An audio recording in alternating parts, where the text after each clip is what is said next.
Hello folks, it's David Connolly here, and I thought I'd give you a quick follow-up following my last video. Last time you saw me, I was in a really bad... Look at that hair, it's perfect. I was in a really bad place because I was working 20 hours a day fixing the fault from hell, and I thought I would just give you a little follow-up and let you know how that all turned out. So, basically... I'm so nervous to say I fixed it in front of you crowds, because knowing you guys, you'll all be tearing into the sites. But I think it's safe to say I have learned a ton of stuff about JavaScript that I never even knew about over this last 10 days. And in fact, the funny thing is, after I had fixed the fault and gone through all the devices and made sure it was all cool, I noticed just as soon as I launched it that I was getting memory leaks. And some of you are thinking, what on earth is a memory leak? I never knew what a memory leak was. And it turns out it's a real thing, and it's another thing in life that you have to worry about if you're into JavaScript.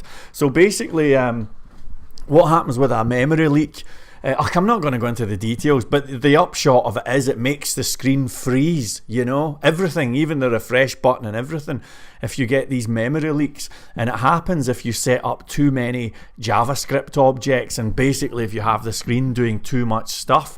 So even after I got all the syntax sorted, I got this memory leak thing, which was like the final kick in the teeth, and it took me about 3 or 4 hours to get on top of that.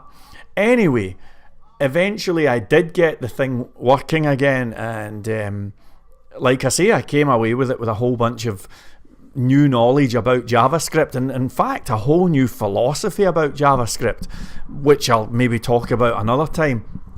I met the client the next day, and we met in a Starbucks, and I said to them, look, you know, I mean, I don't want to be ungraceful here, but it's reasonable to predict that this could have cost them about 18 grand, this error, you know. And so I was all ready to, you know, get sued or something, I don't know. And I says to them, look, I am responsible, and if you guys need a hand finding a new developer or something, I will cooperate, and you don't have to worry, I'm not holding a gun to anyone's head. And before I could even finish the sentence, the guy was like, no, we want to keep you. And I was like, look, I'm just saying that if you do want to find somebody else, I'm not holding you back. And he stopped me, he says, no, we want to keep you. And he says, I want to take you for a meal at the end of the month. And I thought that was really nice, you know.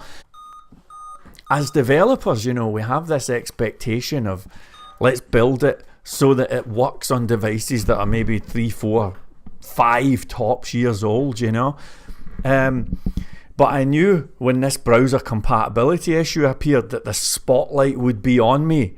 And so I could have said, well, it works for everything up to a range of 5 years, but it doesn't work on the old iPads and the Blackberries. But no, I never did that. I got the oldest devices that I could find, and I got it working on all of them. So if you'll forgive me, I'm going to have a slightly aloof vibe today. Maybe I don't deserve that, but I'm glad, you know. Everything turned out okay, and my opinions of JavaScript have been revolutionized. As a matter of fact, I'm seriously considering a Udemy course and showing you guys everything that I learned here, because there was a lot more to this than just browser compatibility. You know that site W3 Schools? There are a lot of people who slag, which means criticize, that site, because a lot of the methods are kind of old-fashioned, the way it does API calls and stuff like that. What I've discovered is that the old-fashioned stuff is actually the best. It's the stuff that works everywhere, you know?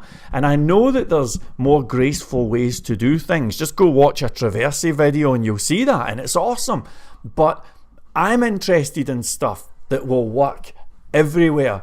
Everywhere means everywhere, and it excludes nowhere. So look out, world, because I may do a Udemy course on this stuff. I've got a lot of information that I think would be useful. In the meantime, Thank you for your positive vibrational energy and the nice comments. It really meant a lot to me, that, you know, because I was in a tough place. But the good news is that the principles work. Take responsibility, show up, you can fix it, you can fix anything, and I love you madly. I'll catch you later.